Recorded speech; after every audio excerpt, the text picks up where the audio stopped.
16 दिसंबर 2022 बैतूल मध्य प्रदेश में गुरुजी पंडित प्रदीप मिश्रा जी द्वारा वाची जा रही मां ताप्ती शिव महापुराण कथा के 5वें दिन की कथा पूर्ण हो चुकी है।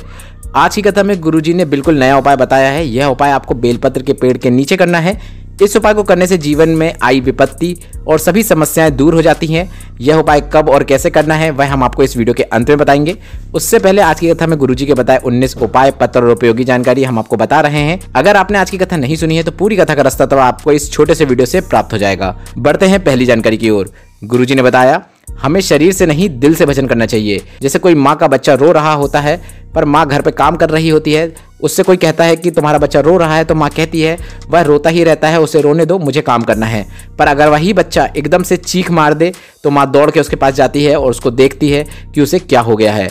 उसी तरह आप दिन भर माला जपते रहते हैं, भगवान का नाम लेते रहते हैं पर भगवान नहीं आते।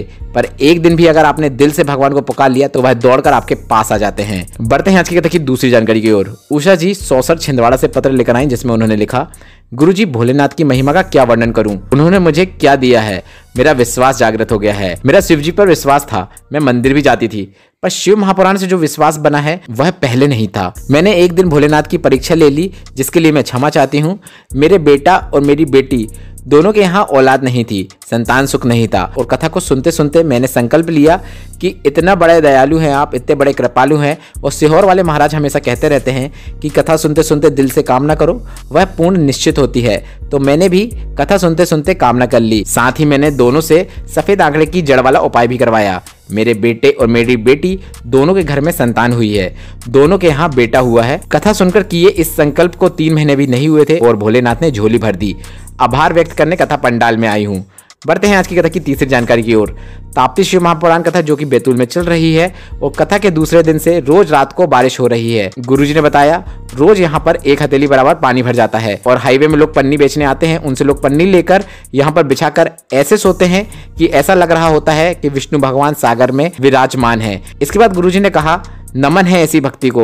गुरुजी बैतूल के शिव भक्तों की भक्ति देखकर बहुत ही खुश हुए हैं। साथ ही जजमान परिवार और मित्र मंडली, प्रशासन रोज जैसे व्यवस्था संभाल रहे हैं उस पर भी गुरुजी ने कहा है कि वह भी सराहनीय है।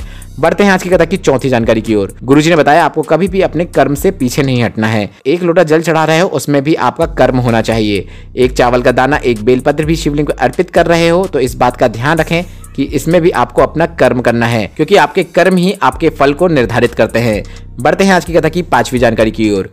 गुरुजी ने कहा कई लोग बोलते हैं कि मेरा पति बहुत नशा करता है, दारू पीता है, बुरी आदतों में है, तो इसके लिए कोई उपाय बताइए, उन्हें आप कसम दीजिए। तो इस पर गुरुजी ने कहा कि ये लोग कसम से नहीं सुधरेंगे। कसम देने से कभी भी बुराई नहीं छूटती है। कसम लेने के बाद कुछ दिनों बाद यह वापस वही आदतों में लिप्त हो जाते हैं। इसके बाद गुरुजी ने कहा आप भजन का बल या भगवान की भक्ति का बल बढ़ाओ, नशा से वह स्वयं दूर हो जाएगा। उनको रोज मंदिर भेजना शुरू करो, 1 लोटा जल शिवलिंग पर अर्पित करवाना शुरू कर दो। अगर वह रोज शिव मंदिर में जाकर 1 कलश जल अर्पित करेगा तो यह निश्चित है वह स्वयं नशा से दूर हो जाएगा। उसे ऐसी चीजों से स्वयं घृणा होने लगेगी। बढ़ते हैं आज की कथा की 6वीं जानकारी की ओर। गुरुजी ने बताया शंकर पर चढ़ी हुई बेलपत्र को उठाकर धोकर वापस हम जब शिवलिंग पर अर्पित करते हैं तो यह मत सोचना कि यह बेलपत्र किसी और की है, बल्कि यह सोचना कि महादेव से ही मांगकर उन्हीं को अर्पित कर रहे हैं, सब उन्हीं का तो है। इसके बाद गुरुजी ने कहा क्या है हमारा, कुछ भी नहीं है। बेलपत्र का पेड़ जो है वह भी किसी और ने लगाया है और बेलपत्र की जो हम पत्तियां अर्पित कर रहे हैं वह भी किसी और के पेड़ लगाए हुए पेड़ की पत्तियां हैं। गुरुजी ने कहा 50,000 का दान करोगे 1 पत्थर में तुम्हारा नाम लिखा जाएगा, पर अगर आप 1 बेलपत्र का पेड़ लगाओगे तो वह कई वर्षों तक उस बेलपत्र के पेड़ से महादेव पर निरंतर बेलपत्र चढ़ती रहेंगी। उससे आपको और आपके परिवार को जो पुण्य प्राप्त होगा वह आप सोच भी नहीं सकते। कई पीढ़ियां तर जाती हैं बेलपत्र के वृक्ष लगाने से। गुरुजी ने कहा इसलिए हम हर कथा में व्यासपीठ से कहते हैं कि हमें 1 बेलपत्र का वृक्ष लगाना ही चाहिए। बढ़ते हैं आज की कथा की 7वीं जानकारी की ओर। गुरुजी ने बताया सीहोर कुबरेश्वर धाम की विटलेश्वर सेवा समिति को रोज कई फोन आते हैं। हम रिकॉर्डिंग करके सुनाएंगे तो आप कहोगे कि ऐसे भी लोग होते हैं क्या। लोग ऐसे ऐसे प्रश्न करते हैं कि आपने ऐसा पूजन करने को बता दिया, आपने वैसा पूजन करने को बता दिया, आपने 1 लोटा जल चढ़ाने को कह दिया जिसके कारण मंदिर में फैलारा हो जाता है, मंदिर में पूजन का किसी को समय नहीं मिलता है। तो इस पर गुरुजी ने कहा तुम लोगों को तो खुश होना चाहिए। लोग मंदिर नहीं जाते थे, खाली पड़े रहते थे, मंदिर में कुत्ते बैठे रहते थे, पर आज लोग जागृत हो गए हैं, भोलेनाथ की भक्ति का फल समझ गए हैं, पर ऐसे में भी कुछ लोगों को शांति नहीं मिल रही है। बढ़ते हैं आज की कथा की 8वीं जानकारी की ओर। गुरुजी ने कहा आप जिसके भरोसे रहते हो वह आपको कभी भी दुखी नहीं देख सकता। अब चाहे वह पिता हो, भाई हो, माँ हो या पति हो। उसी तरह अगर आप भोलेनाथ के भरोसे रहो, उनके प्रति भक्ति पूरे हृदय से करो, अगर आप ऐसा कर रहे हो तो भोलेनाथ भी आपको कभी दुखी नहीं देख सकते, यह बात निश्चित है। बढ़ते हैं आज की कथा की 9वीं जानकारी की ओर। गुरुजी ने बताया, जब पाप बढ़ते जाता है तब पुण्य छोटा होता चला जाता है। इस पर पृथ्वी भी कहती है कि अब मेरे हाथ में कुछ नहीं है, इनको अन्न देना या फिर कुछ और देना, फिर सब महादेव के हाथ में है, कुछ देना या न देना। बढ़ते हैं आज की कथा की 10वीं जानकारी की ओर। गुरुजी से एक व्यक्ति ने प्रश्न किया कि सारी दुनिया स्वर्ग जाना चाहती है, आप कहाँ जाना चाहते हो? तो गुरुजी ने बताया कि हमने भी कह दिया, हम भी कैलाशपति के यहाँ जाना चाहते हैं। तो इस पर उस व्यक्ति ने कहा, अगर आप रास्ता भटक जाए, गली भटक जाए और आप नर्क पहुंच जाए तो फिर क्या होगा? इस पर गुरुजी ने कहा, जब राजा जनक गलतीवश नर्क पहुंच गए थे तो वहां नर्क में भी हाहाकार मच गई थी, क्योंकि राजा जनक के शरीर से हवा जब बह रही थी तो उनके शरीर से हवा जब छू के नरक में भोग रहे व्यक्तियों से टकरा रही थी तो उन्हें भी आनंद की प्राप्ति हो रही थी। इसके बाद गुरुजी ने कहा, अगर हम नर्क पहुंच गए तो हम जैसे यहाँ कथा कर रहे हैं वैसे वहां भी कथा करने बैठ जाएंगे और महादेव आएंगे और नंदी में बैठाकर हम सभी को वहां से ले जाएंगे। बढ़ते हैं आज की कथा की 11वीं जानकारी की ओर। गुरुजी ने कहा, अगर घर में सभी सदस्य अच्छे हैं, माता अच्छी है, पिता अच्छे हैं, पत्नी अच्छी है, बच्चे अच्छे हैं, तो यहीं पर स्वर्ग है। पर इनमें से कोई भी गलत है, सही नहीं है या फिर शरीर में रोग है तो यह समझ लेना कि आपको सब यहीं भोगने को मिल रहा है। बढ़ते हैं आज की कथा की 12वीं जानकारी की ओर। गुरुजी ने कहा, जब हम कोई परिवार में रहते हैं तो उसका बल बढ़ते चले जाता है, भाग्य का बल प्रबल हो जाता है, तत्व प्रबल हो जाता है, आनंद प्रबल हो जाता है। पर जब हम बढ़ जाते हैं, अलग हो जाते हैं तो हमारा भाग्य भी बढ़ जाता है, क्योंकि एकत्रित रहने में किसी एक के भजन का बल, एक के भजन का पुण्य पूरे परिवार को प्राप्त होता है। पूरा परिवार सुख प्राप्त करता है, सुख का अनुभव करता है। पर अलग अलग रहने पर आपको सिर्फ आपके भाग्य का प्राप्त होता है, अर्थात परिवार की एकता में जो सुख है वह कहीं और प्राप्त नहीं हो सकता है। इसके बाद गुरुजी ने कहा, भले ही कितना झगड़ा हो जाए पर परिवार में रहो। बढ़ते हैं आज की कथा की 13वीं जानकारी की ओर। गुरुजी ने कहा, एक बुद्धनी की कथा सुनाना चाहते हैं जो कि इस प्रकार है। मेरा पति पीकर घर आता था, वह मुझे रोज मारता था, पीटता था, जीना मुश्किल कर दिया था। तो इस पर उस महिला ने गुरुजी से कहा कि मैं क्या करूं? तो गुरुजी ने कहा, तुम भी पी के उसके सामने जाओ। तो महिला ने कही, आप मुझे पीने की कह रहे हैं? तो गुरुजी ने कहा, हम आपको शिव महापुराण कथा का जो रस तत्व होता है वह पीने को कह रहे हैं। तुम शिव भक्ति में लग जाओ, कथा सुनो, एक लोटा जल शिवलिंग पे चढ़ाओ, एक बेलपत्र शिवलिंग पे चढ़ाओ, ये नियम बना लो। इस पर उस महिला ने कहा, इससे क्या होगा? गुरुजी ने कहा, इसके बाद रोज रात को बाल खोलकर डमरू बजाना शुरू कर दो। ऐसा रोज देखकर उसका पति भी घबरा गया। उसने परेशान होकर अपने ही रिश्तेदारों से कहा कि इसको क्या हो गया है।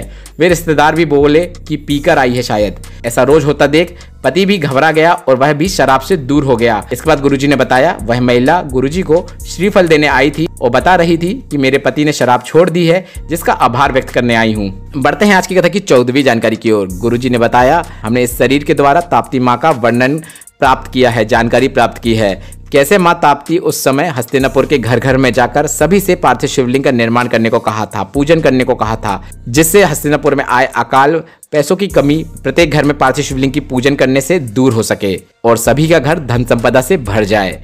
बढ़ते हैं आज की कथा की 15वीं जानकारी की ओर। गुरुजी ने बताया, माँ ताप्ती से ही हमने सीखा है पार्थिव शिवलिंग का पूजन का महत्व। इसलिए हमने सावन में सभी से कहा था पार्थिव शिवलिंग का निर्माण करो, और शिवरात्रि में भी हमने सभी से पार्थिव शिवलिंग का निर्माण करने को कहा था। करोड़ों लोगों ने पार्थिव शिवलिंग का निर्माण किया था, अभिषेक किया था। ऐसा करने से क्या होता है? उस घर में, उस परिवार में कभी भी अकाल नहीं होता है, कभी भी कोई कमी नहीं होती है। गुरुजी ने कहा, हम बताना तो नहीं चाहते थे, पर इस माँ ताप्ती शिव महापुराण कथा में जब वर्णन आया तो आपको बता रहे हैं। बढ़ते हैं आज की कथा की 16वीं जानकारी की ओर। गुरुजी ने कहा, आप जितने कदम चलकर शिव मंदिर जाते हैं, शिव पूजन के लिए जाते हैं, जितने कदम चलकर आप शिव महापुराण की कथा सुनने जाते हैं, उतने ही अश्वमेघ यज्ञ का फल आपको प्राप्त हो जाता है। बढ़ते हैं आज की कथा की 17वीं जानकारी की ओर।